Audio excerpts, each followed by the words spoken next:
जशोदा जी बता तो दो, सवेरे सवेरे क्यों बुलाया है हम सबको? रुको, इतनी शीघ्रता क्या है? पहले इन बालकों को कुछ खिलाने तो दो। अभी खेलने निकलेंगे ना, पूरी दोपहर दिखाई ना देंगे।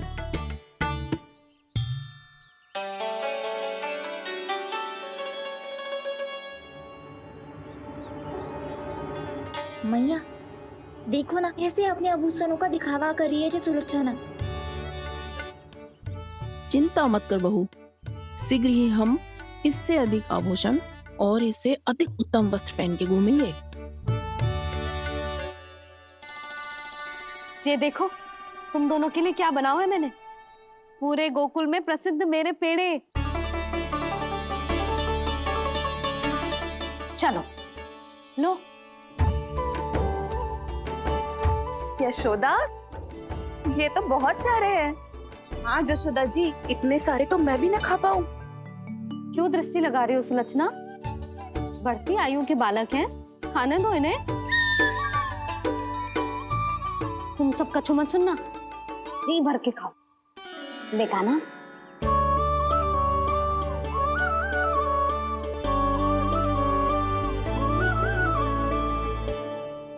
हे नारायण, मैंने अपने कान्हा को जो सिखाओ है, बस वे उसे स्मरण रखें और उसका पालन करें। ले और ले ले ले।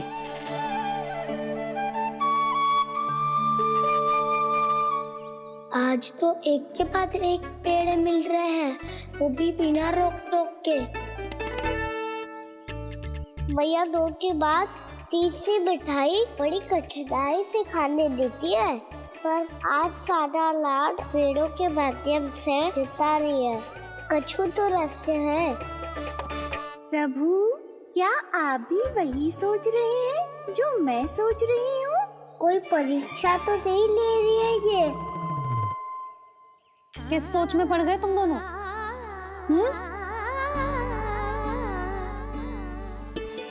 खाओ ना।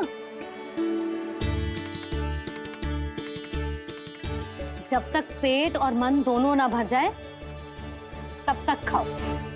बस यशोदा, इतना पर्याप्त है। अरे ना जिज्जी, घर के शुद्ध मावा और गुड़ के बने, कितना भी खा ले कोई हानि ना होगी। लो और लो।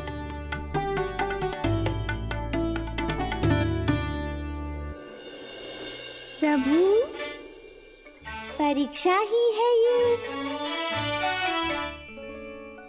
ये तो खाए जा रहा है। कहीं मेरी दी हुई सीख फूल तो ना खाओ, सारा खेल बिगड़ जाएगा।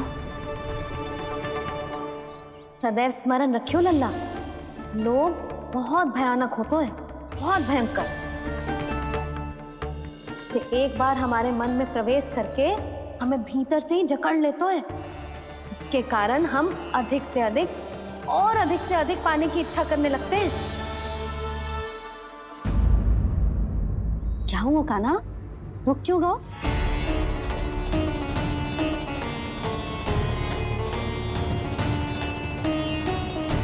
आपने तो सिखाया था मैया, जितनी आवश्यकता हो उतना ही लेना चाहिए, लोभ कभी ना करना चाहिए। बहुत बुरा राक्षस है लोभ।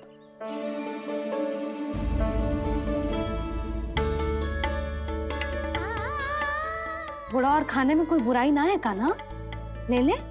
ना मैया, लो मैं अधिक खाऊंगा तो फिर पेट पकड़ के बैठना पड़ेगा।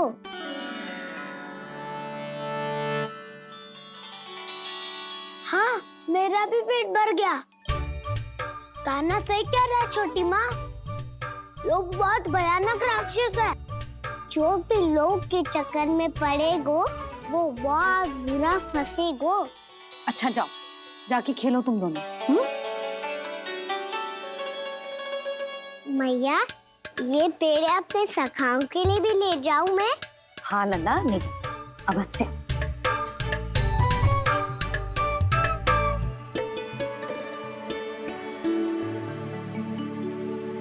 देखो, जो बात इन नन्हे से बालकों को भी समझ में आ रही है, वो तुम सबकी समझ क्यों ना आ रही?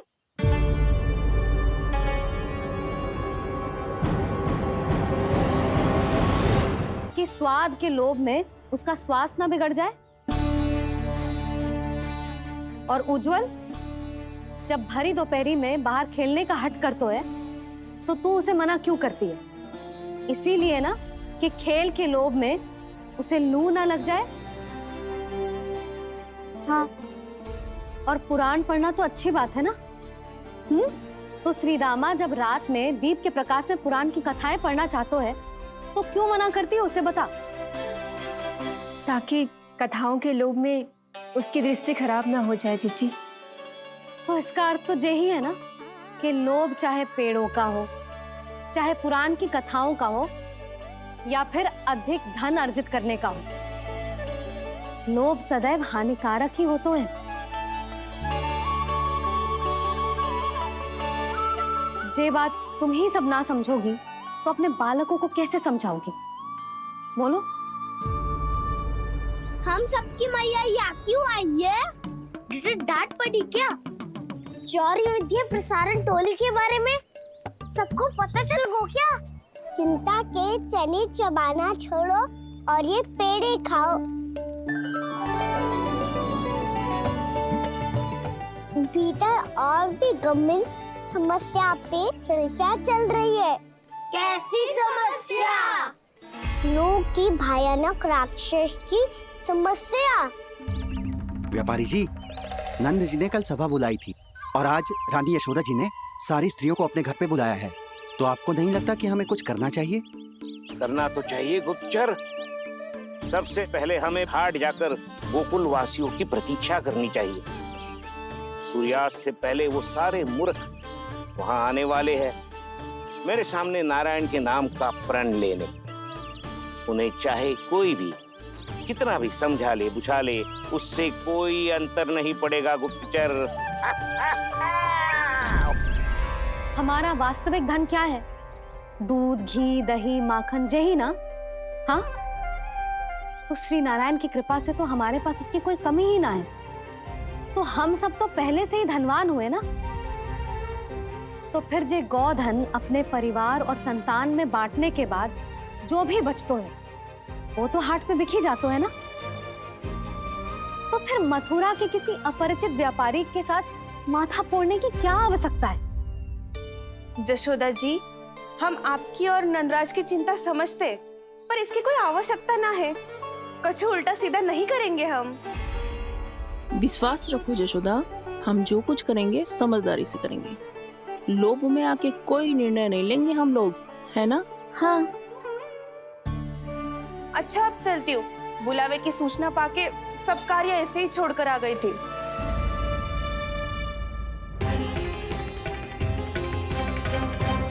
अब किसको घेर लोभ के भयानक राक्षस ने?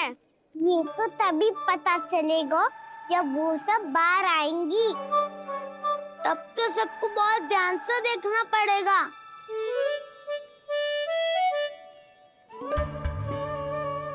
देखना तो पड़ेगा दाऊ, तभी तो पता चलेगा माखन चुराने किसके यहाँ जाना है।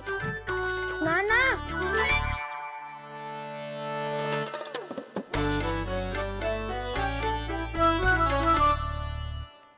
लोग का राक्षस तो उनके पास दिख ना रहे हुआ है।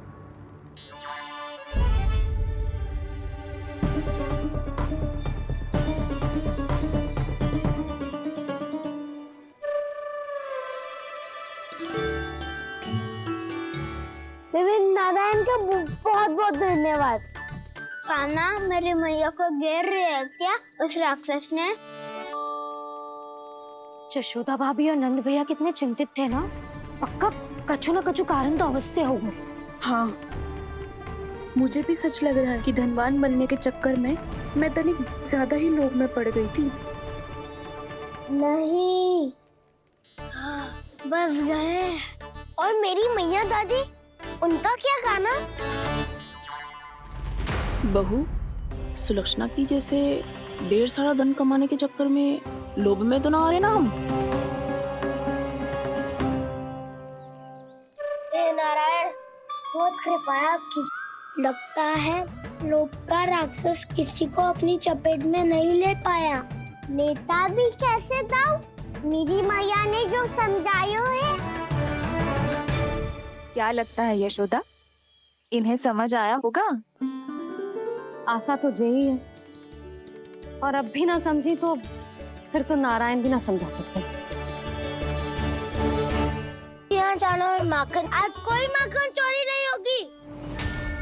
क्षमा करना दाऊ, भैया के का समझाने के बाद भी जिसके समझ में कछु ना आई हुई थी उसके घर चोरी तो करनी पड़ेगी आज।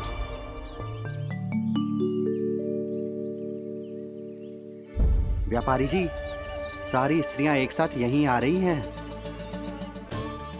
मेरे चक्रव्यूह में फंसने की इतनी शीघ्रता कि संध्या तक भी नहीं रुक पाई।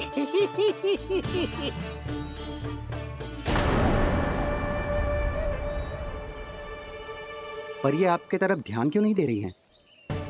लगता है गोकुल की रानी ने इनको पाठ पढ़ा ही दिया। अब आपको ही कुछ करना होगा व्यापारी जी। करूंगा, अपनी चाल सबसे अंत में चलूंगा, किंतु अभी उनके लिए एक घोषणा ही पर्याप्त होगी। तुमने सबको सूचित तो कर दिया है ना कि सबको अग्रिम धनराशि मिलेगी, वो भी दूध, दही, माखन, घी बेचने के बाद नहीं, वो पहले ही मिला करेगी।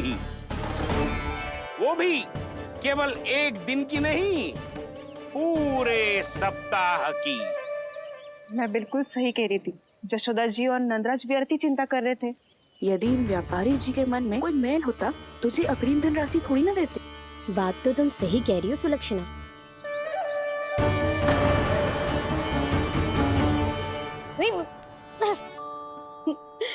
कितनी शरारत करते है तू?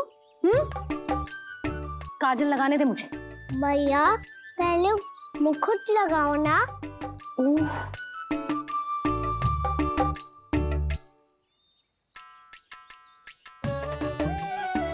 और मेरी मुंडी।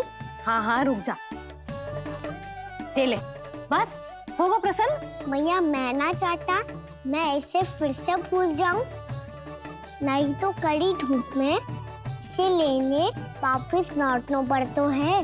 चल अब बैठ जा, अब मुझे काजल लगाने दे लल्ला। भैया इतना सारा काजल मत लगाओ, छोटा सा बालक लगता हूँ मैं। आहा, नखरे तो देखो, इतना सज धज के तो तेरे बाबा भी ना जाते बाहर, दृष्टि लग जाएगी लल्ला। चुप कर। उनको तो आ सकता ही ना है भैया, वो तो गोकुल के राजा है। वैसे भी मुझे भी कम मत समझो, मैं भी राजा हूँ अपनी टोली का। कौन सी टोली? अपनी। ये क्या कर रहे हैं प्रभु? बता, कौन सी टोली? बालकों की टोली मैया, मारी खीर वाली टोली का।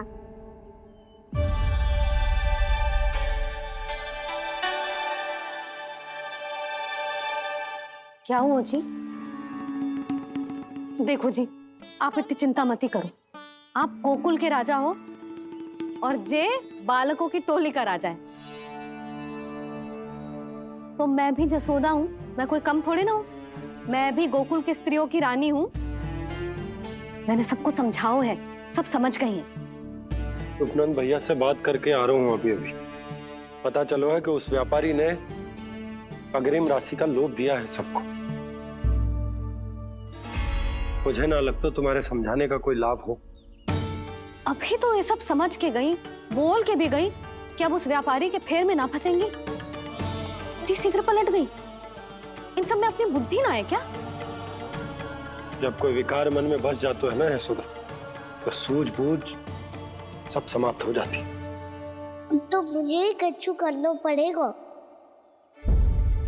मैया मैं जाऊं? हाँ तू जा।